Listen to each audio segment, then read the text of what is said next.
Subscribe कीजिए दोस्तों हमारे चैनल को। नोटिफिकेशन पाने के लिए बेल आइकन को प्रेस कीजिए।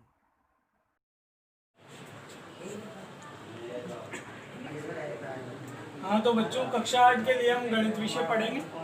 इसमें आज अपन नई प्रश्नावली चलाएंगे, प्रश्नावली 6, जिसका नाम है वर्ग एवं वर्गमूल। तो पहले तो इसमें वर्ग आ रहा है, फिर वर्गमूल आ रहा है। सबसे पहले अपन पढ़ेंगे वर्ग। वर्ग क्या होता है? जैसे कोई भी संख्या ले लो, 2 ले ली, मैं बोलूँ 2 का वर्ग क्या होगा? वर्ग का मतलब होता है उसी संख्या को 2 बार गुणा करना, 2 गुणा 2। इसको क्या मैं ऐसे लिख सकता हूँ, 2 की घात 2, क्योंकि 2 कितनी बार आ रहा है यहाँ पे देखो, 2 गुणा 2, 2 बार आ रहा है। इसको क्या मैं 2 की घात 2 लिख सकता हूँ, लिख सकते हैं। और इसका मान कितना होगा? देखो 2 गुणा 2 कितना आएगा? 4। इसी प्रकार आगे की संख्याओं का भी अपन वर्ग कर सकते हैं। तो वर्ग एक सिंपल सी चीज है, इसको कोई समझाने वाली बात नहीं है इसमें। इसी प्रकार 3 देखो, 3 का वर्ग क्या होगा? 3 गुणा 3। इसको क्या लिख सकते हैं? 3 का स्क्वायर। इसका मान कितना होगा? 9। इसी प्रकार 4, 4 का स्क्वायर, 4 का स्क्वायर होता है 16। इसी प्रकार 5, 5 गुणा 5, इसको लिख सकते हैं 5 की घात 2। वर्ग का मतलब होता है घात 2। इसका मान होता है 25। इसको नोट कर लीजिए। तो यहाँ पे बोर्ड पे मैंने 2 से लेकर 20 तक की संख्याओं का वर्ग लिख दिया है। यहाँ पे 1 का भी लिख लेना। ये 1 का स्क्वायर कितना होता है? 1 ही होता है। तो इनको आप नोट कर लीजिए, ये आपको याद रखना है, 1 से लेकर 20 तक की संख्याओं के वर्ग। इसके आगे अपन पढ़ेंगे, इसको पहले नोट कर लीजिए आप। अब यहाँ पे ये 1 से लेकर 20 तक की संख्याओं के वर्ग लिखे हुए हैं।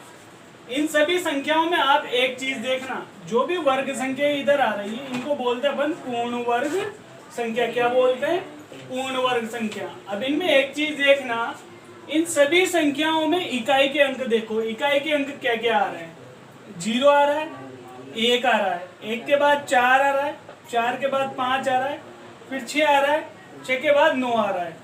इनके अलावा इकाई के अंक और कुछ दिखाई दे रहे हैं क्या आपको? इन अंकों के अलावा 0, 1, 4, 5, 6 और 9, इन अंकों के अलावा इकाई का अंक और कुछ दिखाई दे रहा है क्या आपको? 1 से लेके 20 तक की संख्याओं में नहीं दिखाई दे रहा। अतः यहां से अपन को एक चीज पता लगती है, जब भी कोई संख्या अपन को दे दे, कोई सी भी संख्या दे दे, मान लो मैंने लिख दिया यहाँ पे 14,569, कोई भी संख्या दे दे। अब इस संख्या, मान लो मेरे से पूछ लिया इस संख्या के वर्ग का इकाई अंक क्या होगा या वर्गमूल का इकाई अंक क्या होगा, तो इसका इकाई अंक यहाँ पे अपन को 9 दिख रहा है। और 9 जब भी पूर्ण वर्ग संख्या होती है, उनके अंत में यदि 9 आता है तो वो एक पूर्ण वर्ग संख्या होगी।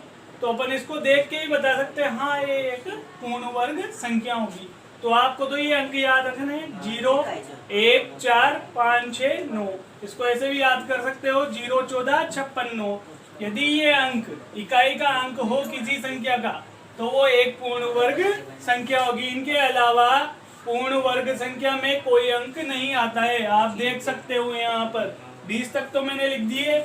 इसके आगे भी जब अपन पूर्ण वर्ग संख्याएं पढ़ेंगे तो उनमें भी इनके अलावा इकाई का अंक नहीं आएगा। आप देखो यहाँ पे, देखो 1 आ रहा है, यहाँ 4 आ रहा है, यहाँ 9 आ रहा है, यहाँ पे देखो इकाई अंक कितना आ रहा है? 6 आ रहा है, यहाँ पे 5 आ रहा है, यहाँ पे 6 आ रहा है, यहाँ पे 9 आ रहा है, यहाँ पे 4 आ रहा है, यहाँ पे 1 आ रहा है, यहाँ पे 0 आ रहा है।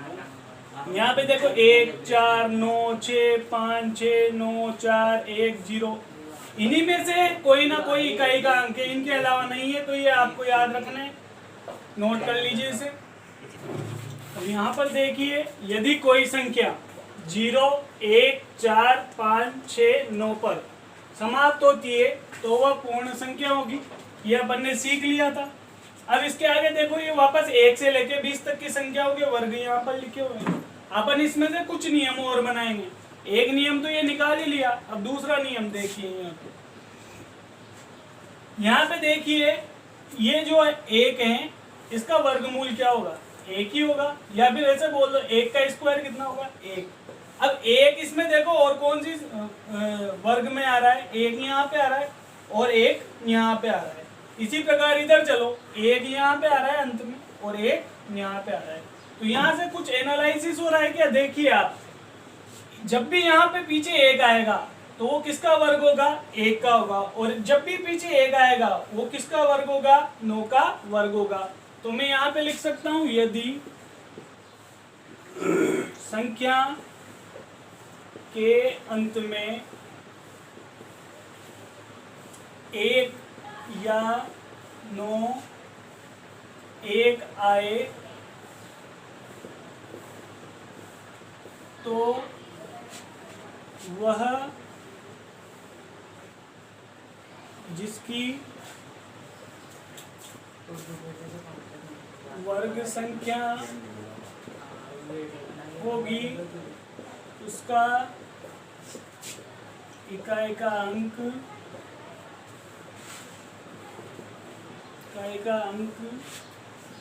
1 या 9 होगा। ठीक है, यहाँ पे देखो, एक जिसका वर्ग है वहां पे एक आ रहा है तो उसका इकाई का अंक 1 है। यहाँ पे देखो जिसमें पीछे एक आ रहा है उसका भी इकाई का अंक यहाँ पे कितना आ रहा है? 9 का ही वर्ग है। चलो यहाँ पे आ जाओ भाई, यहाँ पीछे एक आ रहा है, किसका वर्ग है? 11 का वर्ग है। 11 में इकाई का अंक क्या है? 1 है।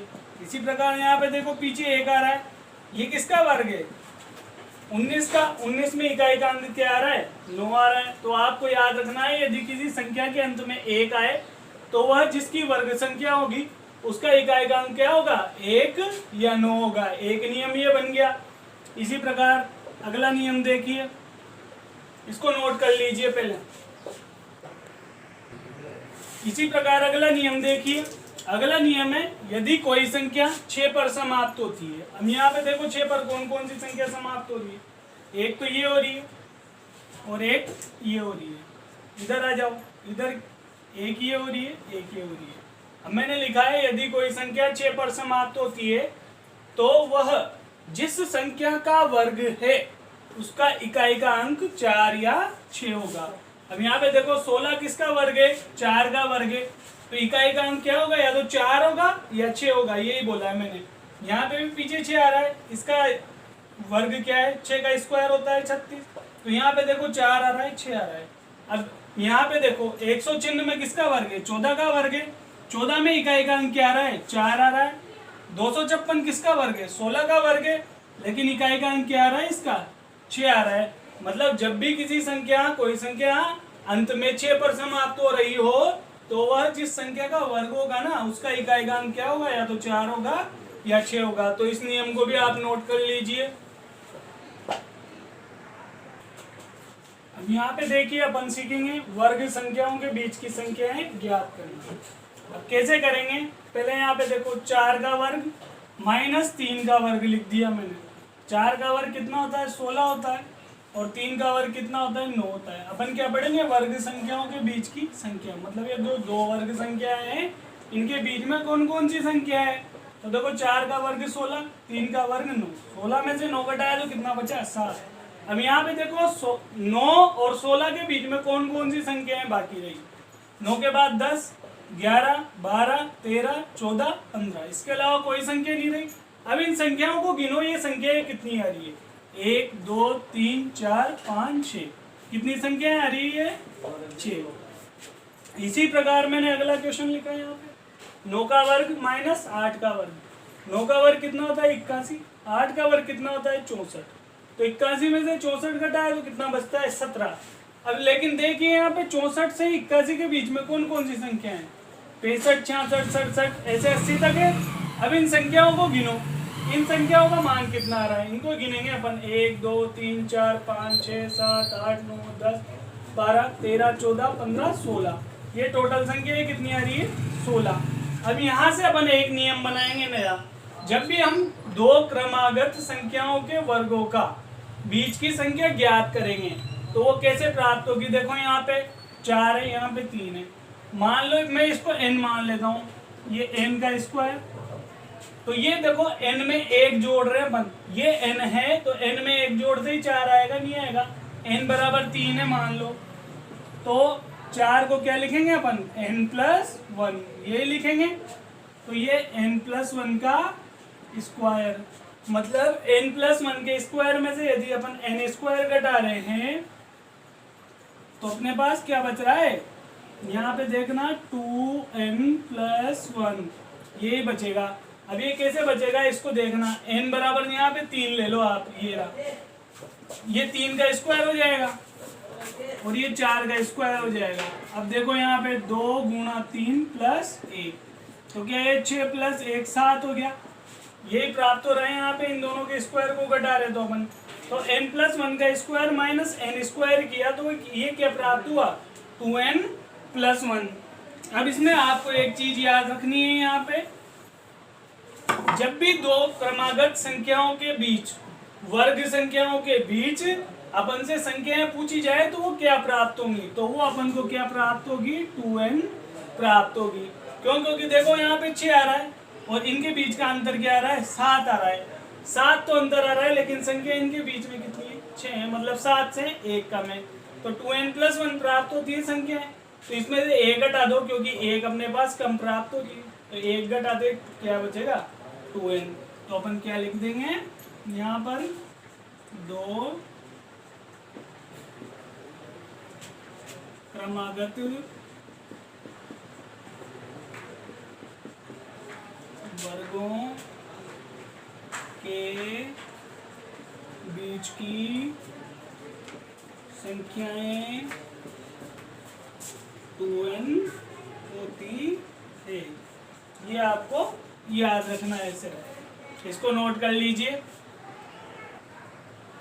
अब देखिए, अब पढ़ेंगे अपन विषम संख्याओं का जोड़। विषम संख्याओं का जोड़ अपन वर्गों पे आधारित करके पढ़ेंगे। कैसे पढ़ेंगे, देखो सबसे पहले मैंने लिखा एक विषम संख्या है, एक का मान 1 ही होता है। क्या मैं इस 1 को 1 का स्क्वायर लिख सकता हूँ, लिख दिया मैंने।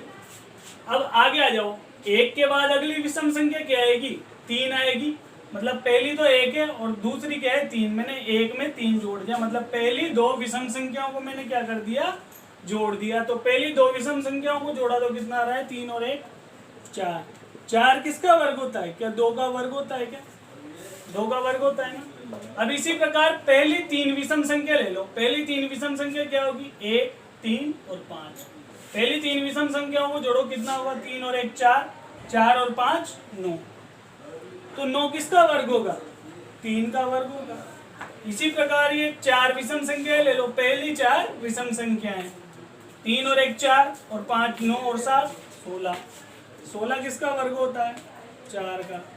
इसी प्रकार यहाँ पे पहली 5 विषम संख्याएं आएंगी, इनको जोड़ेंगे तो क्या हो जाएगा, 25। 25 किसका वर्ग होता है, 5 का। यदि पहली 6 विषम संख्याएं लेंगे तो इनका 36 होगा और ये किसका स्क्वायर होगा, 6 का। तो यहाँ से एक चीज निकल के आती है जो आपको याद रखनी है, जितनी भी विषम संख्याएं होंगी क्रमागत होनी चाहिए पहली से। जितनी भी विषम संख्याएं होगी, मान लो 2 विषम संख्याओं को, पहली 2 विषम संख्याओं को अपन जोड़ेंगे तो 2 विषम संख्याओं को जोड़ रहे हैं तो किसका वर्ग होगा, 2 का वर्ग होगा, हो रहा है 2 का वर्ग। मान लो पहली 5 विषम संख्याओं को जोड़ेंगे तो पहली 5 विषम संख्याओं का योग कितना आएगा, 5 है तो 5 के वर्ग के बराबर आएगा। 5 का वर्ग कितना होता है, 25। तो ये तो बिल्कुल सीधी सी चीज है, इसमें समझाने लायक कोई बात है नहीं, आपको समझ में आ गया होगा। मान लो पहली 4 विषम संख्याएं ये 1 3 5 7 ही होती है, पहली 4 विषम संख्याएं, इनका योग कितना होगा, 4 आ रहा है, मतलब 4 के वर्ग के बराबर होगा। 4 का वर्ग क्या है, 16। मतलब अपन डायरेक्ट कर सकते हैं, तो इसको नोट कर लीजिए आप।